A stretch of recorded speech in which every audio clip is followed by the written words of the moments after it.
Hermanos, bienvenidos a esta reflexión de Cuaresma.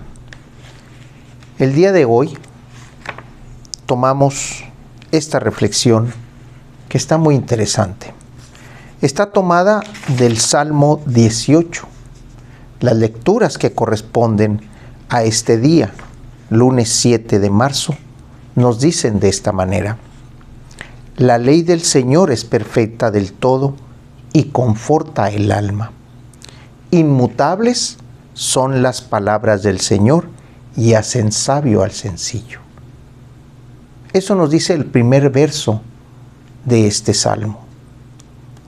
Y el segundo verso, ¿qué nos dice? En los mandamientos del Señor hay rectitud y alegría para el corazón. Son luz los preceptos del Señor para alumbrar el camino. Este Salmo 18 nos va dando una idea, nos va dando un precepto del caminar de esta Cuaresma. Hay que recordar que es tiempo de gracia, es tiempo de rehacer muchas cosas o de aplicar una reingeniería. ¿Qué significa esto? Borrar todo y volver a construir. Sean santos como Dios es santo. Eso nos dice la reflexión del día de hoy. La ley del Señor es perfecta del todo. Así nos lo dice el Salmo 18. Y lo es porque nace del amor de Dios para nosotros. Y Él espera que le correspondamos haciendo lo mismo por el prójimo.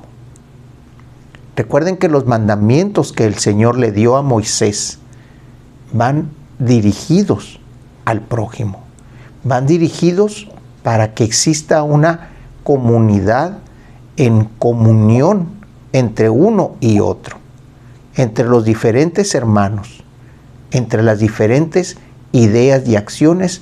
Tiene que haber una: el amor hacia el prójimo y el amor hacia Dios.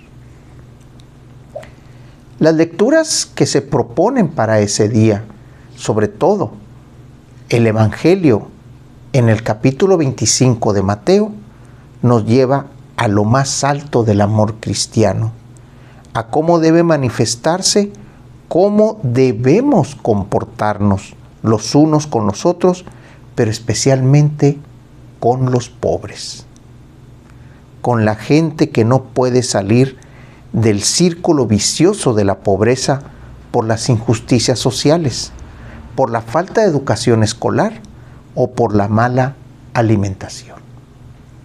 Ahora, ¿quién es el pobre? ¿Qué debemos de entender por esta palabra de pobreza? Podemos encumbrarnos y dejarlo nada más en el término económico. Aquel que no tiene una economía para vivir, o aquel que tiene una economía muy precaria para poder darse un tiempo para estudiar, un tiempo para orar, un tiempo para meditar y que lo haga crecer. No, el pobre también es aquella persona limitada en cualquier condición. ¿Qué es lo que nos propone esta reflexión? El círculo vicioso de la pobreza. Aquel que es limitado y que por más que intenta salir, no puede. Hay que recordar la parábola que Jesús nos puso una vez con el sembrador. La semilla cae en diferentes terrenos. Un terreno es pedregoso, un terreno está lleno de espinos, pero también hay un terreno que es fértil. La pobreza habla de esos otros terrenos: el pedregoso, el que tiene poca tierra, el que es poco fértil, o aquel que una vez que empieza a germinar ese entusiasmo por la palabra, ese entusiasmo por el Evangelio, los mismos espinos lo cubren y lo hacen desaparecer. Ese es el pobre. No nada más en cuestión de economía, también la limitante intelectual, la limitante social. Y curiosamente, hay pobres que dependen de la sociedad. Esos pobres que no crecen porque simple y sencillamente dicen, ¿qué van a decir de nosotros? Que ahora estamos cambiando y que estamos obedeciendo al Evangelio. Esos también son pobres. Podemos decir que como cristianos eso no es nuestra culpa, pero el Evangelio no deja lugar a duda. El mayor pecado es la indiferencia, el no hacer nada por aquellos que sufren hambre, sed, enfermedad o prisión. El pecado de la indiferencia es el pecado de omisión. Cuando nosotros vemos estas situaciones y simplemente nos volteamos, estamos omitiendo la ayuda. Estamos viéndonos indiferentes ante la necesidad del hermano.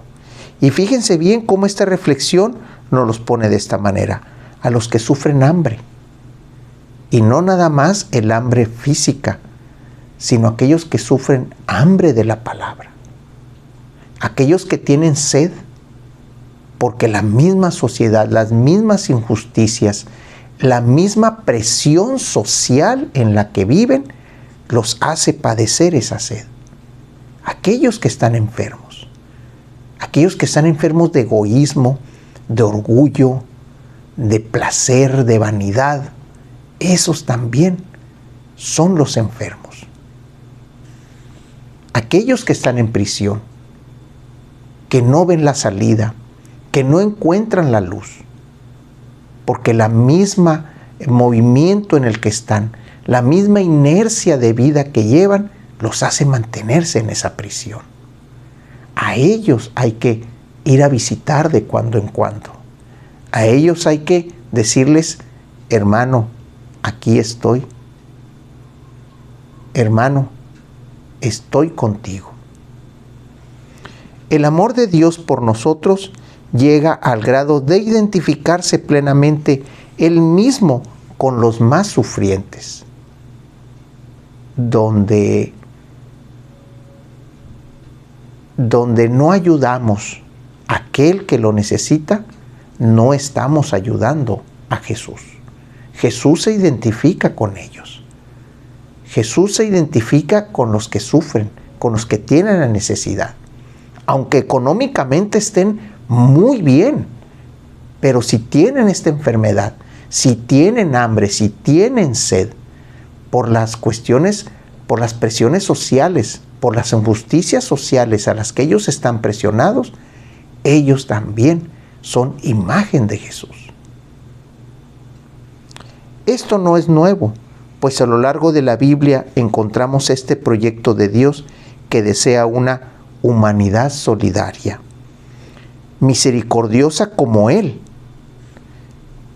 Esta es la santidad de Dios que se refleja hacia nosotros, la máxima misericordia, el máximo amor operante que no se queda de brazos cruzados, sino que actúa a través de las personas que verdaderamente cumplen su palabra.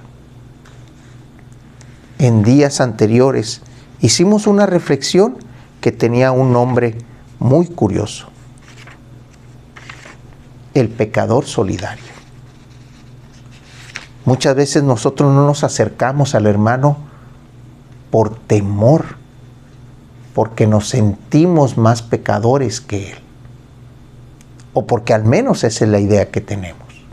Pero sin embargo, si Dios nos los está poniendo en el camino y tenemos esa palabra de aliento y esa acción de misericordia, hay que acercarnos para ayudarlos. En la medida en que nosotros ayudemos, ellos nos van a ayudar y Dios irá poniendo las palabras en nuestra boca, las acciones en nuestro corazón. La misericordia de Dios va a actuar en nosotros, siempre y cuando nosotros dejemos que el Espíritu Santo, que el Espíritu de Dios trabaje a través de nosotros. Hermanos, Dios los bendiga.